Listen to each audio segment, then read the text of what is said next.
family that once seemed unbreakable was left in ruins when hidden truths came to light. Abby Stepak, who is 18 years old, called her brother. Her voice was shaky and tense. Plus, she said, "I don't know where I am," as she stood outside his house. "I'm gone," were her last words. No one saw her again after that. After 2 days, her car was found in a park. There was a key in the ignition, and her phone, wallet, and other personal things were inside the car. But Abby herself was not to be found. The cops didn't think the case was very important. Abby Stepak was born on March 31, 1997 in Little Rock, Arkansas. Her parents are Lori and Peter Stepak. Abby lived with her mother after her parents split up, but she still talked to her dad. Her family had a sister named Harris Elizabeth, a brother named Trevor, and a half-brother named Ethan. Each of them has helped raise her. Mike Jernigan, who became her stepfather when he married Lori, was a very important person in her life. Her maternal relatives, especially her grandmother Peggy Holman, were also very important to Abby. She felt safe and supported by her grandmother. Abby's first school was a private one called Lisa Academy. There, she worked hard, was interested, and participated in class. She switched schools at the last minute, though, going to public Little Rock Central High in her senior year. What happened in 2015, including that move, changed her life. Abby always wanted to be on her own and was very interested in learning about the world. Even when she was very young, she was especially interested in learning other languages. She taught herself Spanish, Turkish, and Hebrew by immersing herself in the subtleties of each culture and learning the right way to say words, stress, and volume. Abby was very sure about a lot of things. She was brave enough to protect them. She had a strong case for what she believed in, and she really cared about justice. Abby liked clothes and tried different hair and makeup styles. Her sense of style went beyond just clothes. Her looks changed a lot. Each of the looks she tried was planned. Abby also liked nature, photography, small things, and city streets. She could see the world from different points of view and find beauty in everyday things because she loved taking pictures. Her favorite place to be outside was the ocean. Abby felt calm in nature and she loved telling her friends about it. She had her personality was fair and kind, and she couldn't stand people who lied. In 2015, she made a very important choice. She chose to live alone.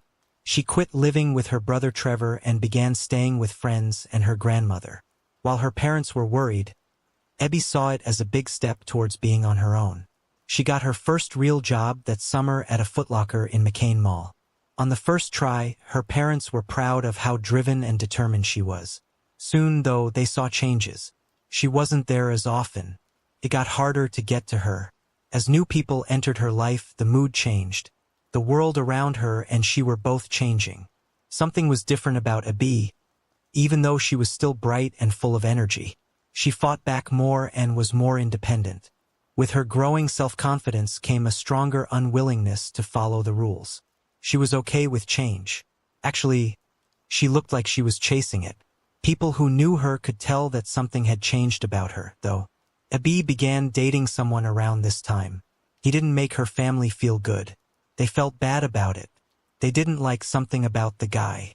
They never fought with Abby about it in public, but they were worried. However, they were secretly worried that the relationship would get her into trouble. She changed how she behaved as her friends did. Abby began to pull away.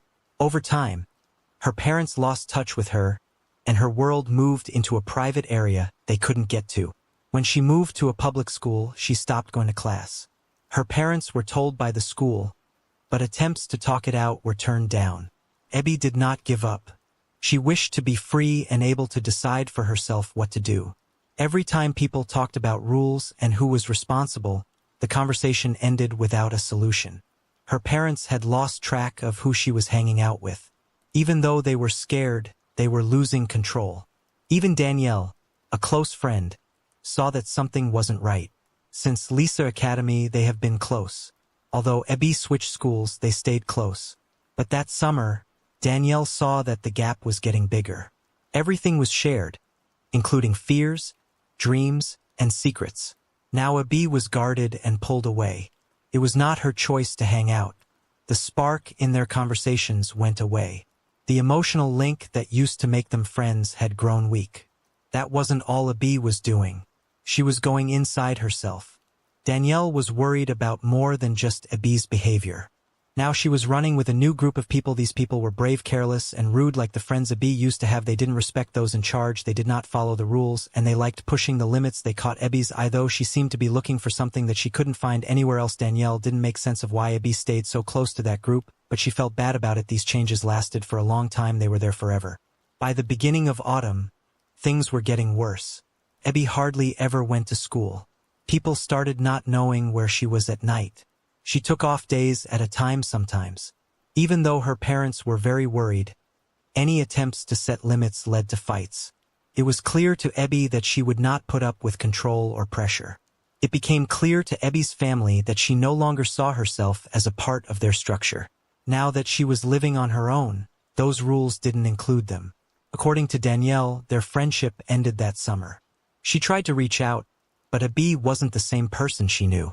Every talk felt less warm and closer, even if Abby didn't say it. Danielle knew Abby was running away from danger, and she knew there was no turning back. In October 2015, Abby Stepak went to a party. Danielle, who had just spent time with her, didn't want to go. She didn't feel safe in that crowd. She wasn't into it. It was terrible news in the morning. Abby went to her parents' house looking upset but calm. She told them that she had been attacked by a group on purpose the night before. Abby said 4 young men were involved and she named them. She was sure they had recorded everything on a cell phone. She didn't say much more. She said that she was shocked, but aware. She did not say much about the party or the events that led up to the attack. It was clear what she was focusing on. There was video proof that the attack happened on her mother, Lori Jernigan, and her stepfather, Michael Jernigan. It was a very sad moment. Michael thought Abby looked determined. That's not what she wanted. She was making clear what she meant. She promised to tell someone. She had a clear mind. She was all set to do something. In the evening, they agreed that Michael would take her to the train station. They didn't agree on a specific time, but everyone knew what they meant. After a while, Abby left the house. She never returned. From then on, she only talked to her family through her grandmother. The event she had reported that morning was never brought up again. When Abby told her family what had happened, that was the only time she was honest about it. Although the trip to the police station never happened, not a single official report was made. After she talked to her stepfather about it, Abby stopped coming home. Her schooling ended.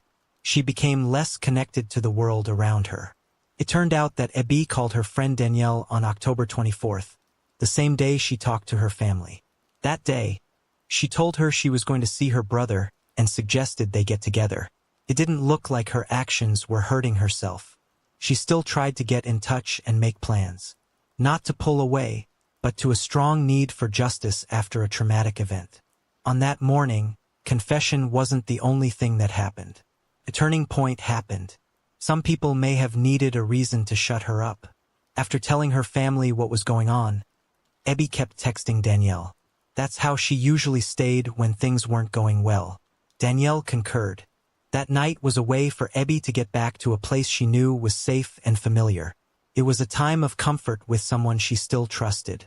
Later, Danielle said that Abby looked tense. She was shy and quiet. She paused while she talked.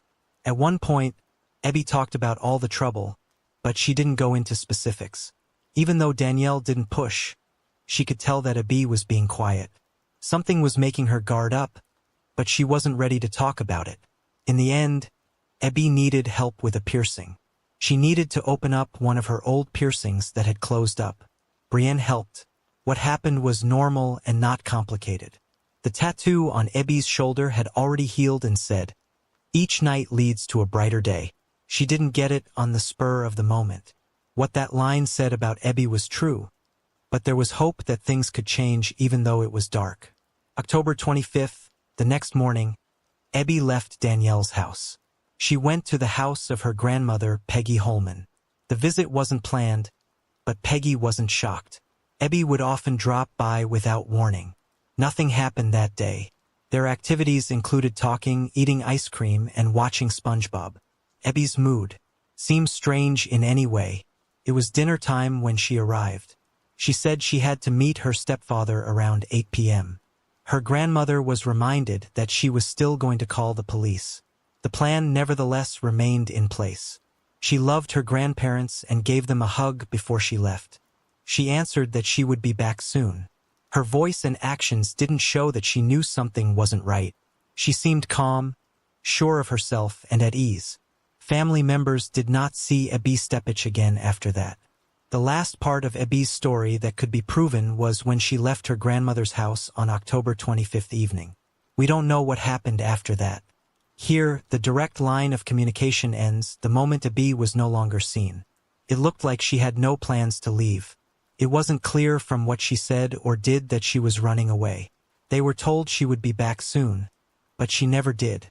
That broken promise was the first real sign that something was wrong. It all changed on the night of October 25th and 26th. Ebi's brother Trevor woke up around 2 a.m. when she called him. As soon as he saw her name flash on the screen, he picked up the phone. Her voice was shaky. She said she was in front of his house. Even though Trevor ran outside, there was no one else on the street.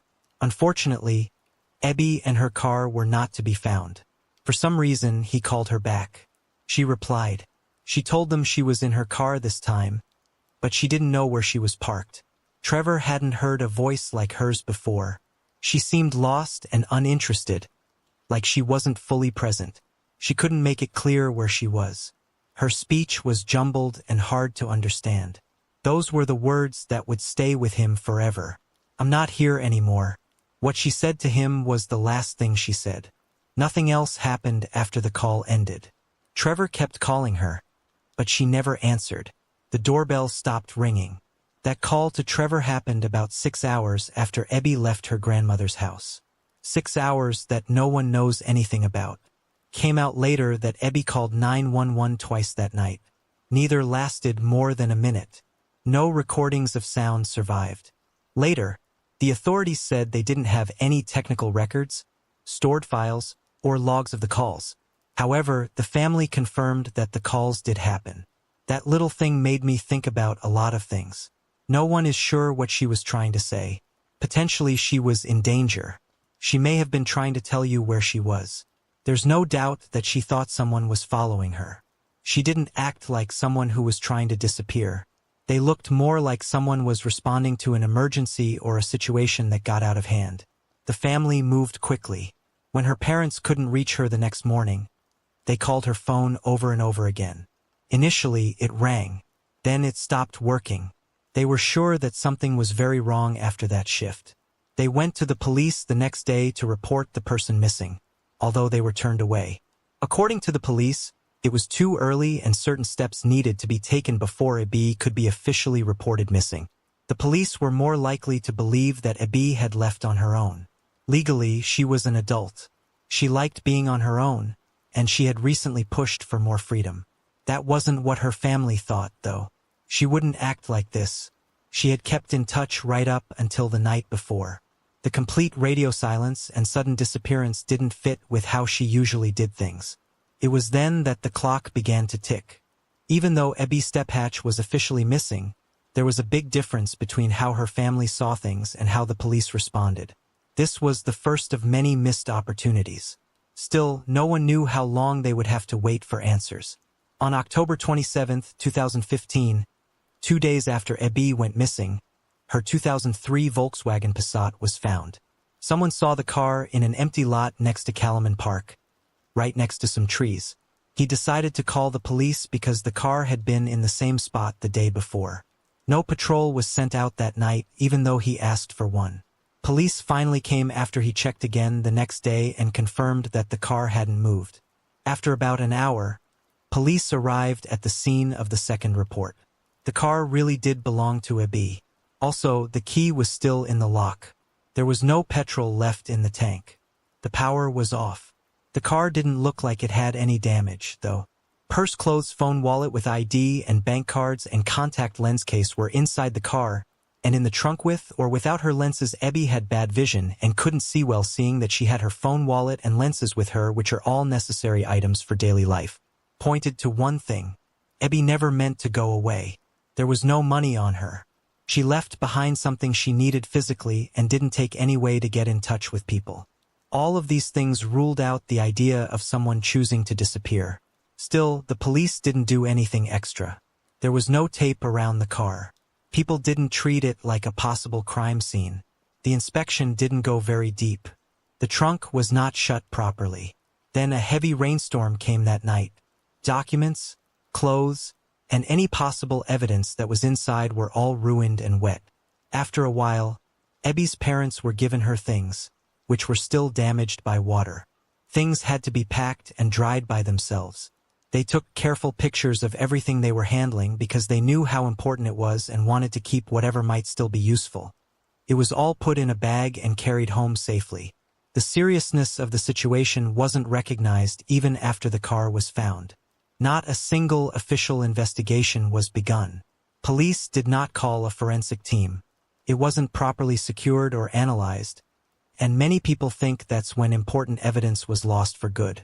There was no record of any fingerprints, DNA, biological material, or important forensic evidence being found in the things that Abby left in her car.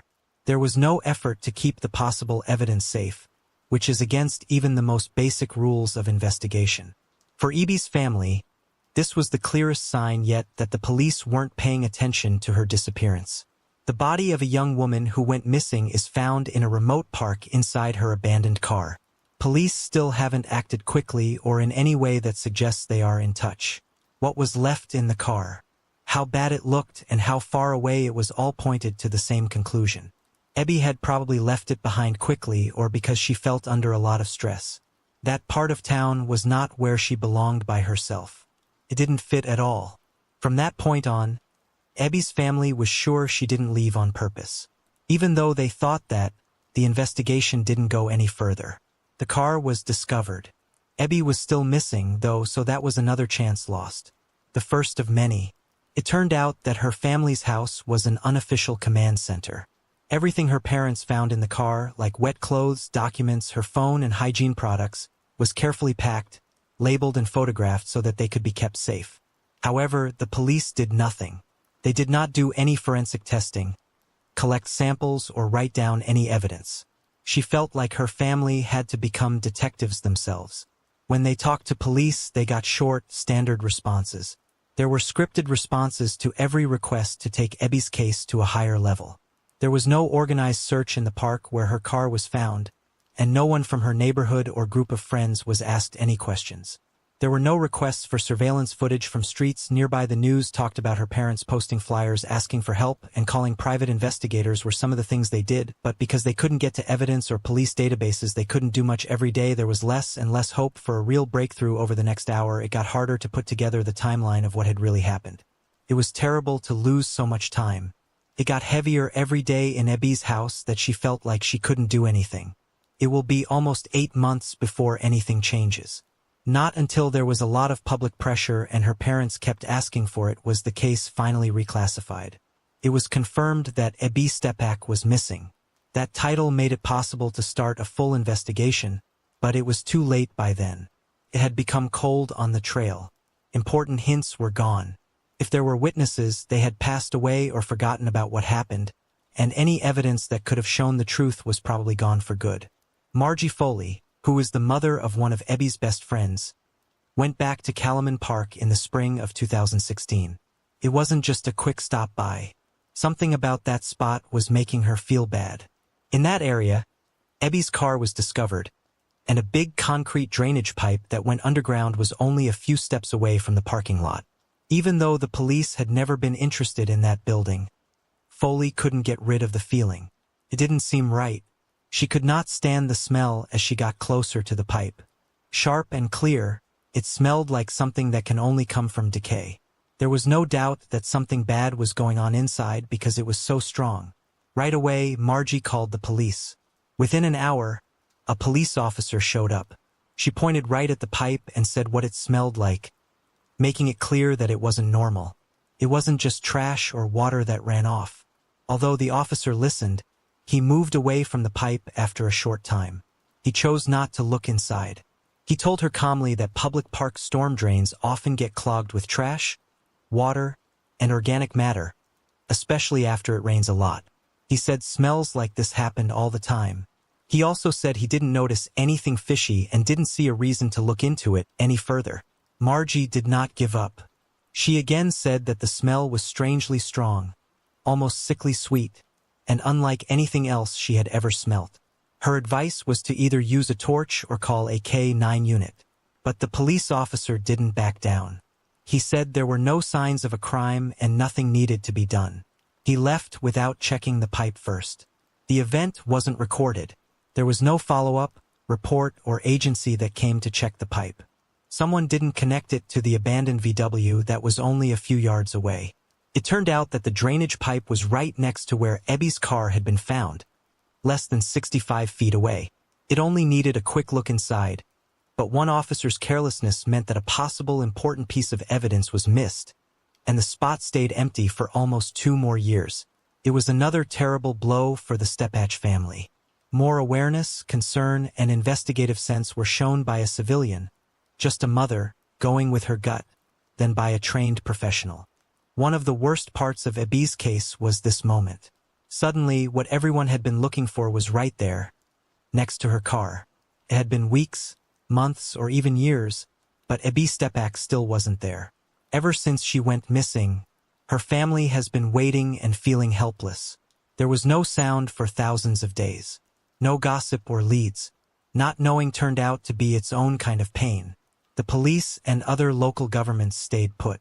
Monty Vickers was hired by Ebby's dad as a private investigator because he didn't want the case to be forgotten. Vickers began his work by looking into the last messages Ebby sent. What interested him were the texts she sent the night before she disappeared. In those texts, Ebby talked directly to a few young men she said had intentionally slapped her. She spoke in a severe way. She informed the police that she was leaving. It was said that there was a video. She told them they had to come forward. It was very clear to Ebby that she wasn't going to keep quiet any longer. She was selected to fight. After that, Ebby was nowhere to be found the next day. Her family saw the link right away. Ebby went up to the people she thought were attacking her, and soon after, they were gone. It wasn't a coincidence to them, they were sure. They thought the reason was easy, to stop a threat before it could speak. The police didn't do anything, though. The men Ebby named did not have warrants issued for their phones to be searched. The messages were never properly looked over, even though they might have contained threats, confessions, or clues. They were told that there wasn't enough of a reason. It was yet another chance lost. Ebby named names and made direct accusations, but the investigation only went as far as interviews with people on the surface. People didn't look into digital traces. No gadgets were taken away, no one tracked down their friends and family. It was still written that the young men were witnesses, not suspects. There were systemic problems with the case that Monty Vickers kept pointing out. These included a lack of urgency, bureaucratic inertia, and no attempt to make an investigation plan. He said that the police had not tried to talk to these people again in 3 years. Even when new information came to light, due to those mistakes, the case stayed where it was. That forgotten detail came up again in the autumn of 2018. That concrete drainage pipe in Chalamont Park. In 2015, Ebby's car had been found just a few feet away on that one. Finally, after 3 years, the police decided to search the area properly, and everyone would be shocked by what they found. Human bones were found inside the concrete drainage pipe. Just the location of the body was scary, but it was clear right away that it belonged to a woman after the preliminary examination. And it was proven within days. Her name was Ebby Stepach. She had been only a few steps away from where her car was found, in the same park that police had been to before, right next to the spot they had ruled out in 2015 and 2016, the exact place that had been mentioned before but never really looked for. Investigators weren't able to find a specific cause of death because the body parts were badly decomposed from time and exposure. A full forensic analysis could not be done because of how the body was found. There was only one thing the medical examiner could say for sure. It was a murder. The body wasn't just thrown into the pipe by chance. It was put there on purpose. But other than that, there were no other conclusive findings, defensive wounds, or biological clues that could point to a suspect. Everything changed after this discovery. That proved Abby didn't just vanish. It was she who was there the whole time. There is a chance that she could have been found in 2015 if that pipe had been thoroughly searched. In 2016, if the officer had paid more attention to the smell instead of dismissing it as sewer, it's possible that they could have found out what really happened and even identified the person who did it. Both times, though, will never be remembered. The discovery was like a bitter ending. Actually, Abby's body had been found, and now it was official. Her case was a murder.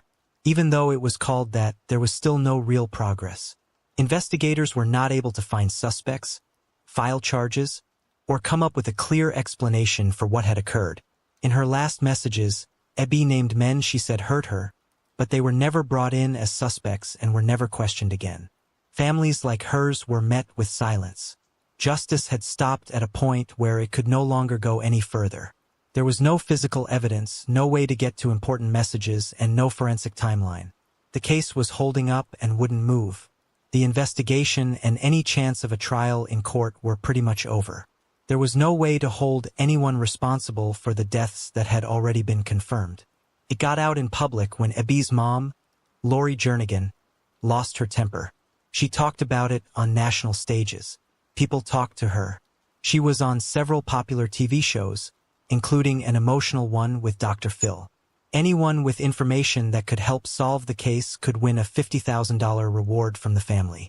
Donors, including private citizens and nonprofits, gave the money to help them get justice. Nothing yet. It's not happening. Not a single person came forward. Either the people who knew something didn't say anything, or loyalty, fear, and the need to stay alive were stronger than guilt. A lot of people remembered Abby. Podcasts, YouTube investigations, and independent documentaries all told her story. People outside the system kept it going, but in a formal sense. There was no response. All of the people Abby had named kept living their lives. Some of them had families and jobs. It was free for them to go. Abby's family and friends were left without her, still sad and waiting, with only unanswered questions and the harsh truth that no one would be held responsible. People still had doubts, but doubts are not proof. You wouldn't have charges, a trial, or justice without hard evidence. The story comes to an end there. No one can prove in court that something is true that everyone can see. It's not fair. It's not having it. Actually, that's the worst part.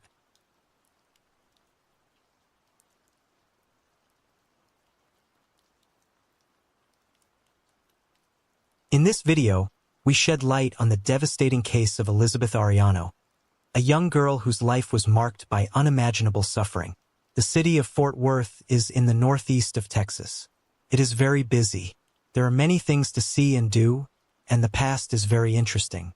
This is home to almost 1 million people, including Elizabeth Arellano, who is 28 years old. She was born in Fort Worth on August 16, 1987. Family was very important to her. She had 2 sisters, Johanna and Alejandra, who were very close to her. She was very close to her mother, Juanita, and her stepfather, Fidel, who thought of her as one of his own. Even though her parents had split up, she had the utmost respect for him, and I did the same for her. They were as close as any father and daughter could be. Elizabeth loved her family very much. She always put the needs of others ahead of her own and was willing to help anyone who asked. She met Rodolfo Arellano, also known as Rudy, at Diamond Hill Jarvis High School, and they started dating. After getting married, they had 4 kids together, 3 sons and a girl. Elizabeth loved her kids very much. She was determined to teach them to be polite and respectful, and she would do the same things herself. She was a very devoted Christian who often went to church. As a medical assistant, a job she was very proud of and had done for years, her kind and helpful attitude came through in her work. Everything seemed to be going well for her. She had 4 lovely children and a great job. Rudy, on the other hand, was too dominant and their marriage began to fall apart. Before we go any further, I'd love to know which country are you watching from? Drop it in the comments below. And if you're enjoying this true crime deep dive, don't forget to like the video, subscribe to the channel, and hit that notification bell. Now let's get into the case. Through April 2016, Elizabeth had made the choice to file for divorce after 13 years of marriage. She had left the family home and gone back to live with her parents, bringing her kids with her. She was ready for a fresh start and ready to face any problems that came her way. Making this choice wasn't easy for her, but on April 15, 2016, she knew it was the right one. In spite of all the problems in her marriage, Elizabeth seemed happy and in good health during the day. She had gone out to a local place for happy hour with some work friends that evening, which gave her a chance to relax and have fun. After having a good time out, she went back to her folks' house early the next morning, April 16th. When she got out of the car, she called one of her coworkers she had been out with to let them know she was safe and back at home. On April 16th, early in the morning, Elizabeth's mother Juanita would find out that her daughter was not in the house. She was nowhere to be found even though they looked everywhere. When Juanita went outside, she saw that Elizabeth's car seemed to be left behind. Inside were a lot of personal things that someone would normally bring with them on a trip. For example, her phone, which was still on the passenger seat, was inside. The key was still in the lock. Elizabeth would never do something like this. She would never just leave without telling anyone where she was going or what she was planning. She would never leave her kids either. It looked like she pulled up outside the house and then disappeared. She told the police that her daughter was missing because she knew something very bad was going on. The search for the missing person began as soon as the police came. Someone who knew her ex-husband Rudy, was one of the people they talked to in order to figure out what happened before she went missing. Police officers went to his house to talk to him. He said that the last time he heard from her was at 2:39 in the morning, after she got home from a night out. According to him, she told him that she was home and would bring the kids to his house right away. When she dropped the kids off at his house, she told him she was going to stay the night in a hotel. When she didn't show up, he told the police that he thought she had chosen not to bring them, and instead stayed where she was. So that they could rule him out, the cops had to know what he had done that day.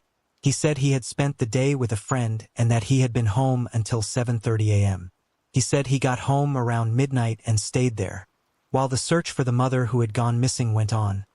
A call to 911 from 3:30 a.m. a few hours before would blow the case wide open.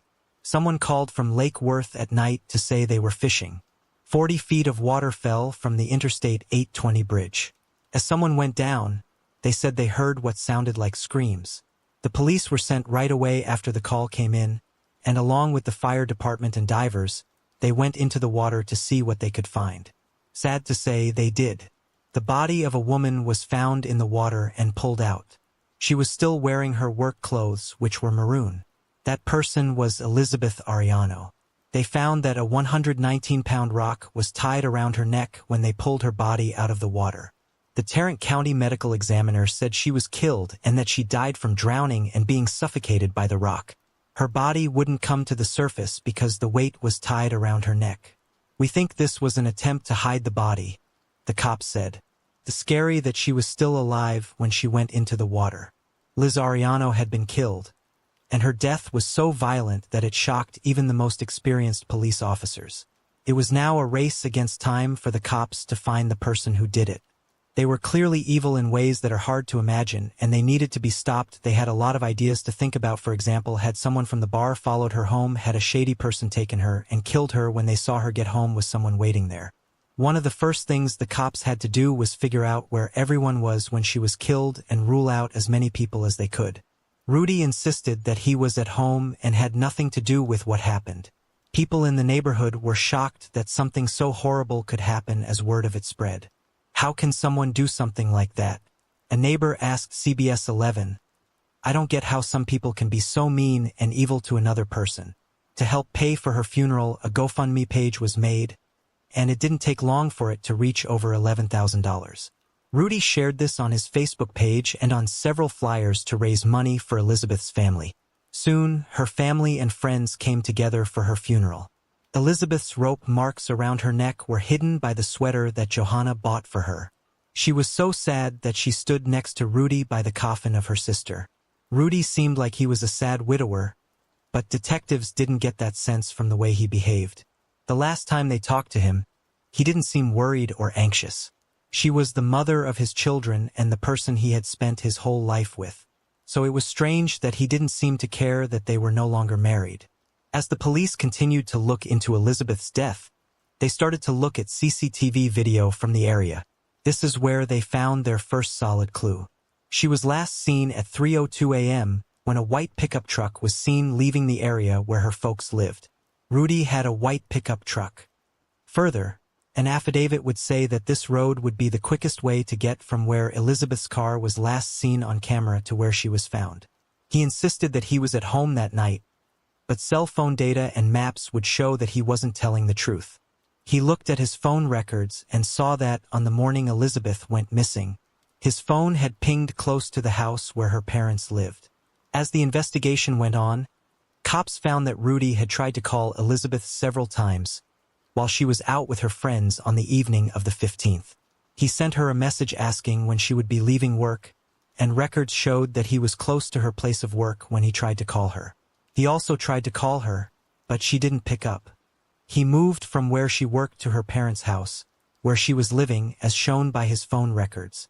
Even though the picture they were painting was scary, the agents had to keep building their case against him by finding more proof that what he had told them was not true and that he was connected to what had happened to Elizabeth.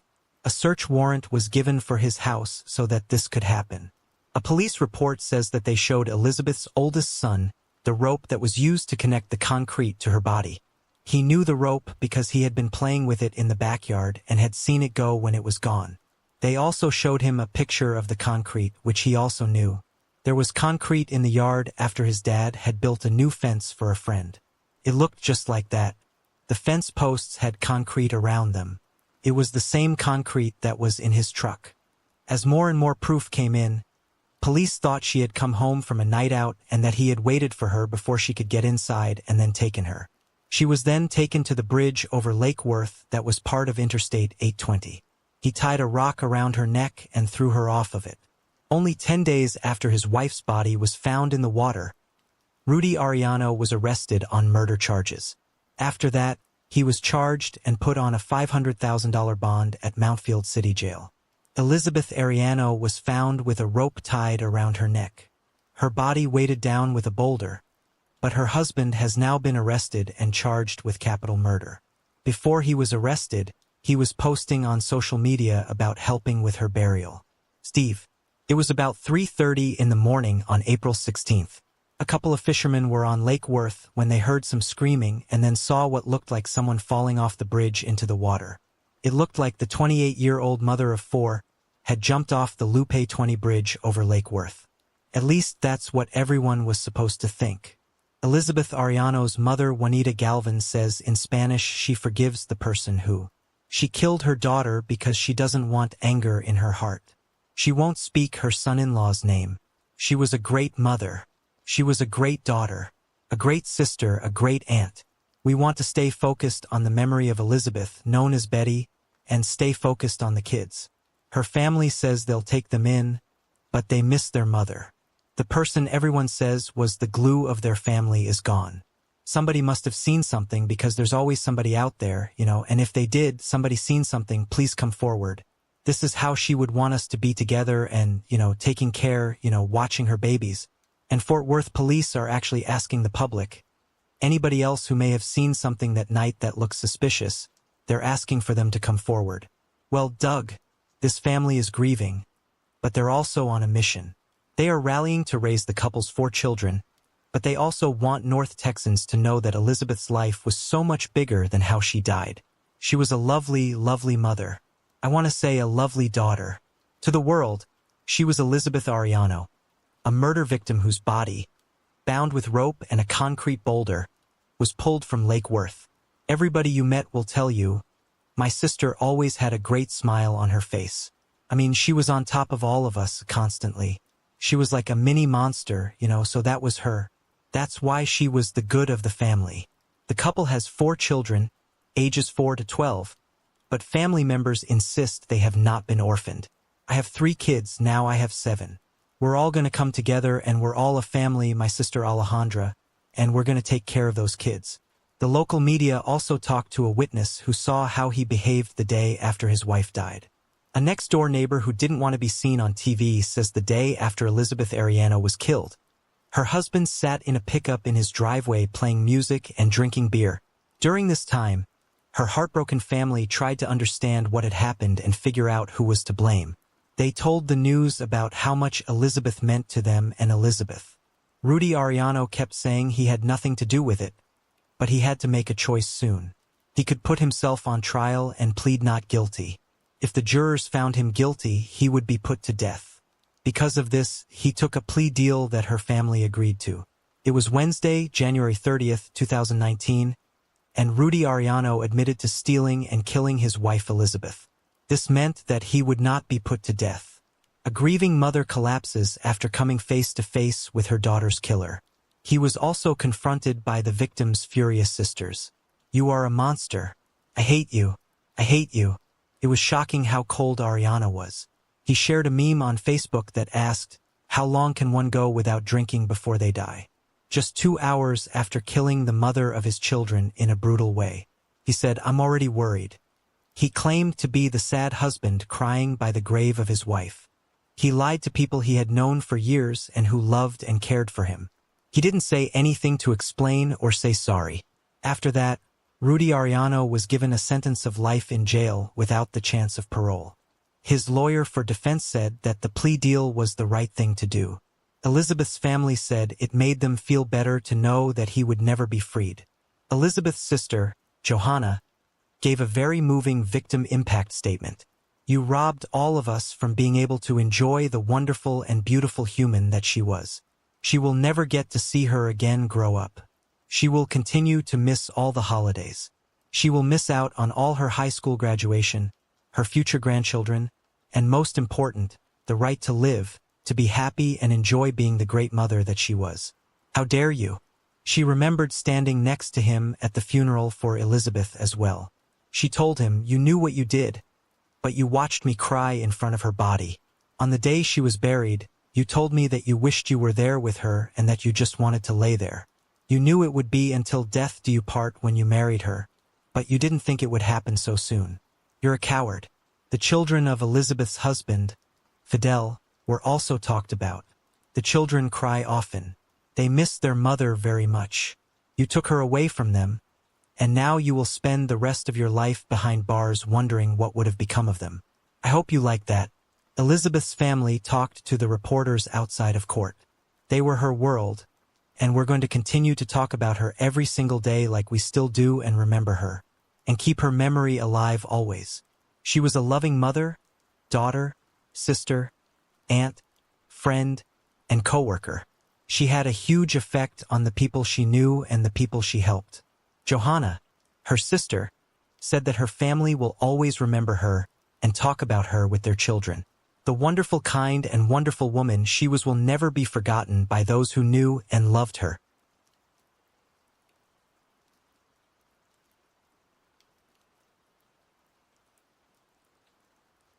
We are uncovering the haunting mystery of a woman who disappeared without a trace from her own home.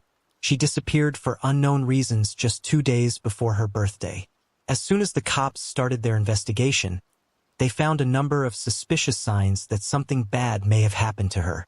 The probe went on for more than 10 years, even though there were warning signs. It wasn't until 12 years later that the shocking truth arrived. The whole country was shocked by the result. No one saw this coming. Caitlin Markham was born in Fairfield, Ohio, on August 16, 1989. She had a wonderful home with her parents and younger sister, and she had a lot of friends. Caitlin was good at making friends even when she was a child. She could talk to the shyest kids on the playground and quickly get them laughing and playing with her. Caitlin was also very artistic. She loved singing, writing, and pretty much anything else that had to do with art. Her interest guided her job path. After high school, she went to a nearby college to study graphic design. Caitlin's life was meant to take a big turn in the summer of 2011. She was studying for her finals and making big plans to move to Colorado with John Carter, the man she was going to marry. They got engaged the year before and had been together for 6 years. Their dream was to start a new life together in a different place, and they couldn't wait to get married after the move. Caitlin was meant to go to her part-time job at a bridal shop on August 14th in the morning. People she cared about tried to get in touch with her that day, but she didn't answer any calls or texts. When Caitlin's family started to worry, they called her job and found out that she hadn't shown up for her shift that morning.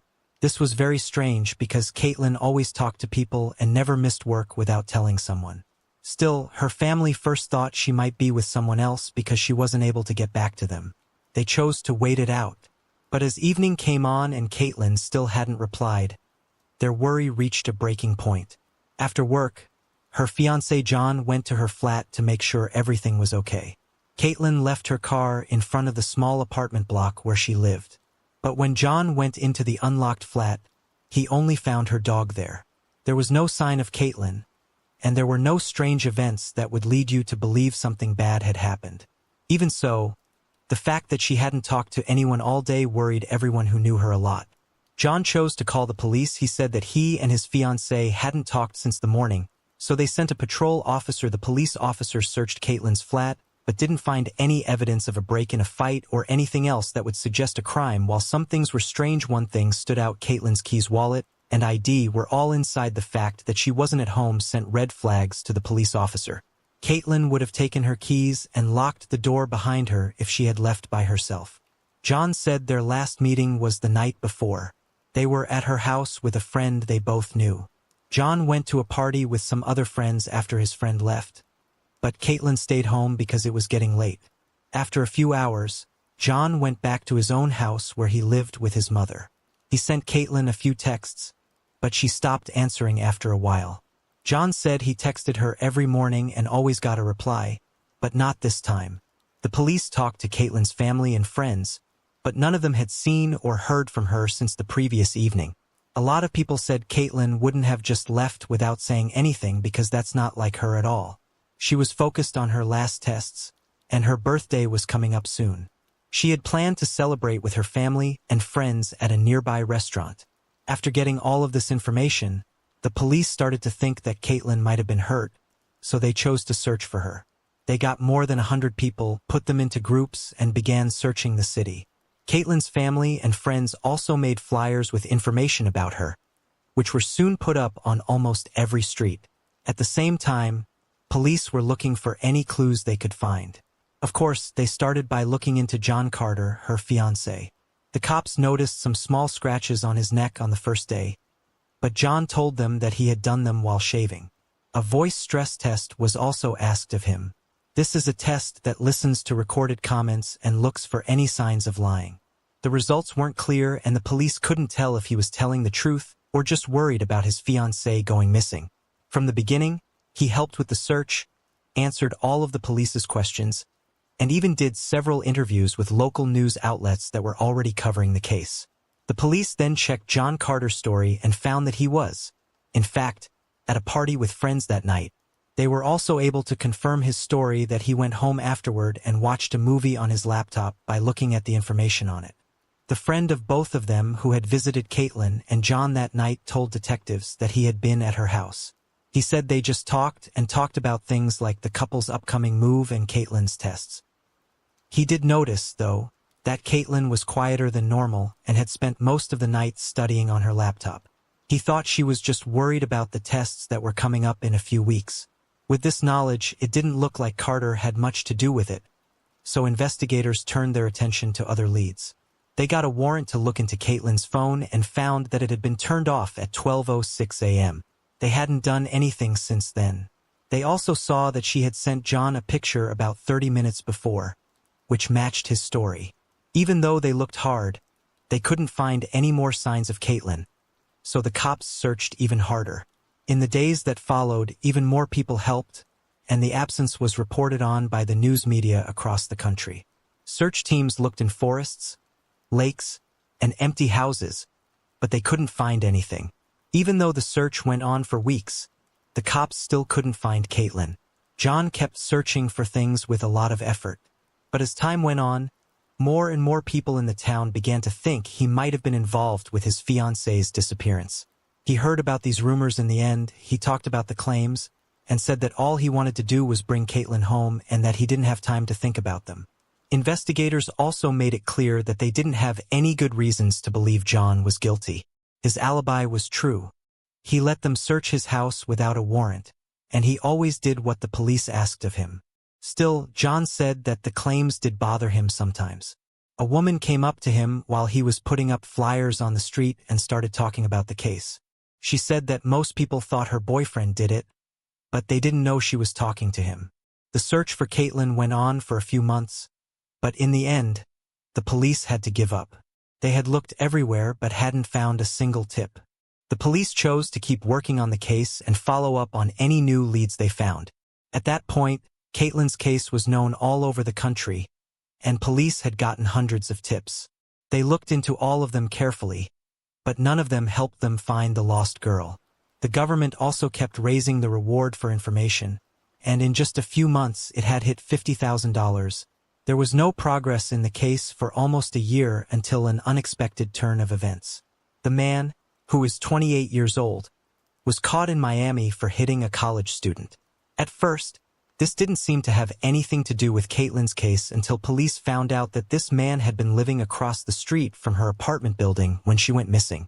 Detectives went to Miami to talk to him and find out where he was the night Caitlin disappeared. But after a thorough study, they found that he didn't have any chance to do the crime. So he wasn't considered a suspect. For another year until April 10, 2013, the case stayed cold. On that day, a man from Indiana's small-town Cedar Grove went to a road near some woods to look for scrap metal. He saw a bundle of black tarp as he walked by some trees. He chose to look inside it, and to his horror, he found human bones. He called the cops right away, and the officer took the body parts to a lab to be studied. As they searched that area, they also found another bag with only a head in it. Experts quickly confirmed that the remains were those of a person, and using dental records, they were able to identify the victim, Caitlin. This proved that Caitlin had been dead the whole time, and the cops were now sure they were dealing with a murder. Someone had taken parts of her body and taken them to a nearby state. The killer didn't even bother to hide the body parts. They were just dumped next to some trash. Because the body was so decomposed, the forensic experts couldn't find any important signs or figure out the exact cause of death. The only interesting thing that was found was proof of a stab wound on one of the arm bones. The medical examiners agreed that it was definitely a murder, even though the exact cause of death could not be found. The fact that the bodies were found in a different state made the probe more difficult. The police from Ohio and Indiana had to work together. But even though they didn't get very far. But they did decide that the body had probably been kept somewhere else before it was moved to the woods. The killer may have moved the body parts to a more rural area because they were afraid they would be found. The father of Caitlin hired a private investigator in 2015 because he didn't think the local police were working hard enough to solve the case. The detective did his own research and talked to Caitlin's family and friends. He finally came up with two possible suspects. He told the cops about this, but they chose not to share what the detective had found. The reward for tips went up to $75,000 that same year. But this didn't help the detectives get any closer to solving the case. The father of Caitlin fought hard to get the case moved from the local police to the county officials. By the end of 2015, he had finally been successful. When the case was turned over to a new group of agents, they started from scratch. In 2016, police told reporters they had a strong suspect in the murder, but neither enough information, nor enough proof to make an arrest. They didn't say who the suspect was because of this, and the probe stopped again for years. In 2018, cops found the body of another young woman in a town not far from Caitlin's house. Investigators looked into a possible link between this crime and Caitlin's because it had a lot in common with her case. They quickly found a suspect named Michael. He was said to have been following the victim around for weeks before he killed her. Detectives started to look for any possible connections between Michael and Caitlin, but at first, they couldn't find any. But soon, they found something strange in one of the killer's social media. Shots from a music festival. He was standing next to John Carter. When the police asked Carter about this, he said that he had met Michael at the event, but that they hadn't talked much.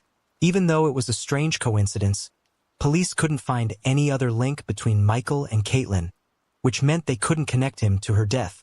This went on until 2023, when the first arrest in Caitlin's case was announced out of the blue by the police. A man named Jonathan Palmerton was arrested by the police. They told the press that Palmerton was very close with both Caitlin and her fiancé.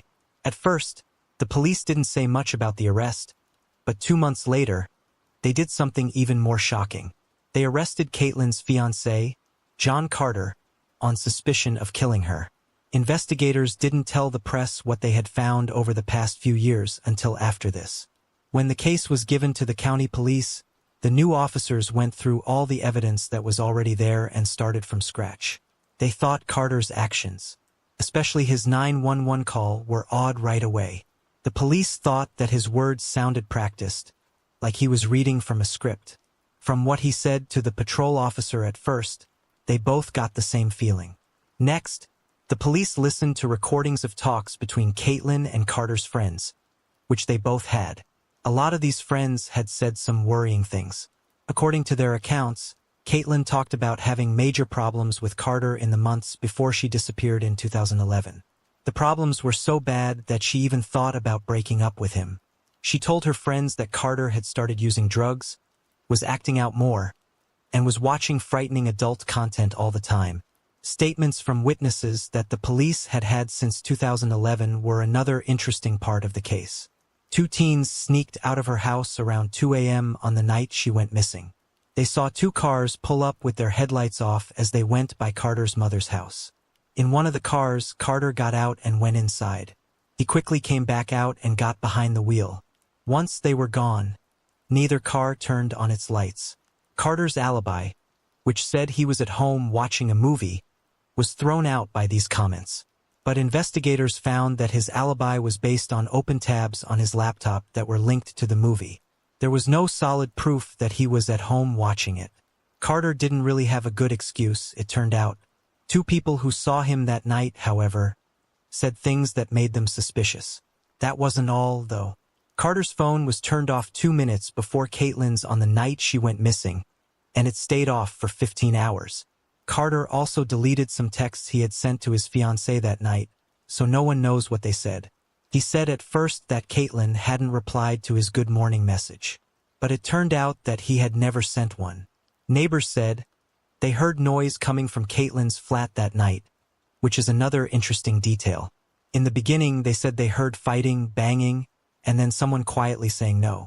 Carter, on the other hand, said there wasn't an argument between them. For some reason, the first group of detectives didn't think this was strange at all. After looking over all of this information, the agents came to the conclusion that Carter was the only real suspect from the start. However, they still needed more proof. The second time they talked to Caitlin's friends, they learned something shocking. One of the women said that Carter told her he liked her a few months after Caitlin went missing.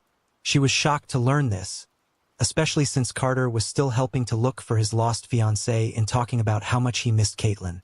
The detectives also talked to all the witnesses again and were able to get a search order for Carter's mother's house, where he was living at the time of the murder.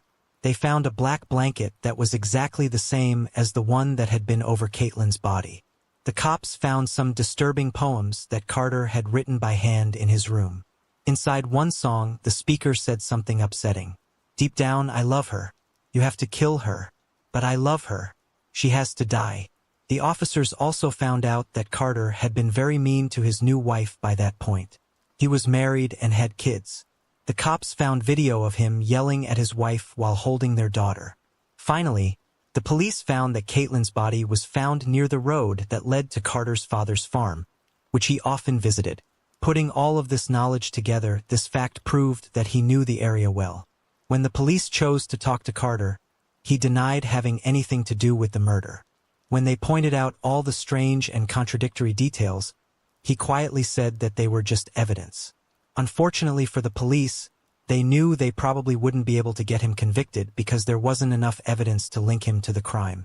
Based on witness reports that he left his house at 2 a.m., they could arrest him for giving false information. But there was another problem. Carter wasn't seen by himself, according to witnesses. He and another car had both pulled up. Based on this clue, police looked at his friend Jonathan Palmerton because they thought he might be the other person. Soon, they found out that Palmerton was in that picture from the music festival as well, along with Carter and a man who had been convicted of killing another young woman. Based on what they learned from Palmerton's conversations with the police, the detectives chose to arrest him for giving false statements, though they didn't say why at the time. Even though there wasn't much proof, Carter was arrested himself 2 months later. The case was still very much open. It looked like the police wanted Palmerton to turn himself in. At that point, they thought someone had helped the fiancée get rid of the body, and it looked like his friend was involved. But both men kept saying they had nothing to do with the killings. Carter put up a $1 million bond, which freed him until his sentencing. Because of all of this, the detectives did something very stupid. They knew that Carter would probably be found not guilty by a jury, so they chose to make a deal with him. In return for a confession, the prosecution agreed to lower the charge to manslaughter by accident, which Carter took. He went before a judge in June 2024 and pleaded guilty, but he wouldn't say anything about what happened because that wasn't part of the deal. Finally, the judge gave him the shortest possible sentence for that charge, which in Ohio was only 3 years. The whole country was angry about this decision, which was understandable, but the judge couldn't change it. Carter could have avoided even that sentence if he hadn't taken the plea deal. There wasn't enough proof to charge him with first-degree murder. All charges against Palmerton were dropped for the same reason. Police couldn't find any proof that he had helped get rid of the body. After the sentencing, Caitlin's father said that he was more worried about not knowing the whole story behind his daughter's death than about the prison term itself.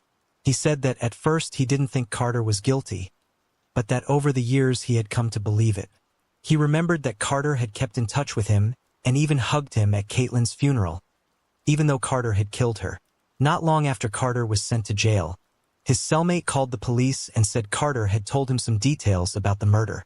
It was said by the prisoner that they had a fight that night, and Carter lost control. He beat up Caitlin and choked her. He then got scared and thought about calling the cops.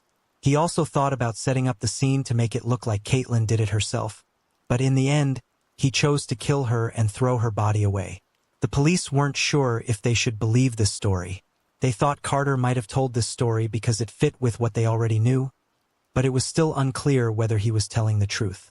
The cops thought that the murder might not have been an act of anger that was done on the spot. One of the detectives who questioned Carter was sure that he was a psychopath. He said that during his work, he had talked to a lot of criminals, but Carter stood out. Carter will be freed when he turns 39 in 2027, even though there was no way to change the term. The parent of the victim had given up on ever finding out the whole truth. Carter might be able to admit, but they probably wouldn't believe him. They were left to watch as he did a short sentence in jail and would eventually go back into society where he could hurt other people. The cops are still looking into a possible link between Carter, Palmerton, and the man who was found guilty of killing another woman. They don't say that the three of them couldn't have become friends because they all had violent fantasies, but there isn't any evidence to back this theory yet.